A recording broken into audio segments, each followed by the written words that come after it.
ကဲတိုင်းတို့ရေဒီနေ့ပြောမယ့်သင်ခန်းစာလေးကတော့ခါးဆောင်းတဲ့ခလုတ်ရေတွဲပြီးပြည့်ရတဲ့ဟာလေးရေဟောလို့ရှိရင်ခါးဆောင်းတဲ့ခလုတ်လေးကိုမဖွင့်တတ်တဲ့ညီကိုတွေအတွက်ကျွန်တော်ဗီဒီယိုလေးလုပ်ပေးတာဖြစ်ပါတယ်။ခိုင်းကြည့်လိုက်အောင်ဒီမှာခါးဆောင်းတဲ့ခလုတ်လေးတွဲပြည့်ရတာပါ။ဒီမှာကြည့်ပါ။ဟလာ TDM မှာတော့နည်းနည်းသုံးဝင်နေပါတော့ကျွန်တော်ကဟလာရေမသုံးဘူးပေါ့။ခါးဆောင်းတဲ့ခလုတ်နဲ့တွဲပြည့်ရတဲ့ခလုတ်လေးကိုဘယ်လိုဖွင့်ရမလဲဆိုလို့ရှိရင်ကျွန်တော်ချက်ပြပေးမယ်။စတင်နဲ့ဝင်ဒီပတ်စတင်နဲ့ထောက်ဝင်လိုက်ဗျာ။ဟိုကလို့ရှိရင်ကျွန်တော်အောက်ဆုံးမှာခလုတ်လေးတွေ့နေမယ်အခလုတ်လေးကျွန်တော်ပိတ်လိုက်တယ်ဗျာ။အခုမတွေ့တော့ဘူးပေါ့နော်။မတွေ့တော့ဘူးဂျမ်းပြီးကျွန်တော်ပြန်ဖွင့်ပြမယ်ဖွင့်ပါလို့ရှိရင်တော့တစ်ချက်ကြည့်တယ်ဗျာဖွင့်လိုက်ပြီးဖွင့်ပါလို့တနက်ကင်လို့ရှိရင်ပေါ်လာရဗျာတနက်ကင်လို့ရှိရင်ပေါ်လာရနော်အခုတနက်ကင်ပြီးတော့ကျွန်တော်ပိတ်ပြမယ်လုံးဝမပေါ်လာဘူးဗျာချက်ကြည့်လိုက်မယ်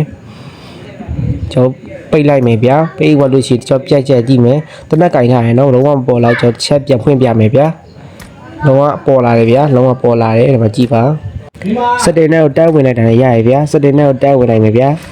ဘာလို့ရှိရင်အောက်ဆုံးမှာခလုတ်လေးလက်မလေးပါရဗျအဲ့လက်မလေးပါတဲ့ဟာလေးပိတ်လိုက်မယ်ဗျပိတ်သွားလို့ရှိရင်တက်ကြည့်လိုက်မယ်ကျွန်တော်ခါးဆောင်တဲ့ခလုတ်မတွေ့ရတော့ဘူးဗျတနက်ကင်နဲ့မတွေ့ရတော့ဘူးတနက်ချတယ်မတွေ့ရတော့ဗျကျွန်တော်ပြန်ပြီးဖွင့်လိုက်မယ်ဖွင့်သွားလို့ရှိရင်ခါးဆောင်တဲ့ခလုတ်လေးတွေ့ရတယ်ဗျချက်ကျွန်တော်ပြပြမယ်ခါးဆောင်တဲ့ခလုတ်လေးတွေ့ရတယ်ဗျခါးဆောင်နေလုံးဝနားလဲပဲလို့ကျွန်တော်မျှော်လင့်နေဗျမတိတာရှိလို့ရှိရင်ကျွန်တော်တဲဝင်ချတယ်လေးကိုဒီမှာချပေးထားပါတယ်လာရောက်မေးမြန်းလို့ရပါတယ်ဗျ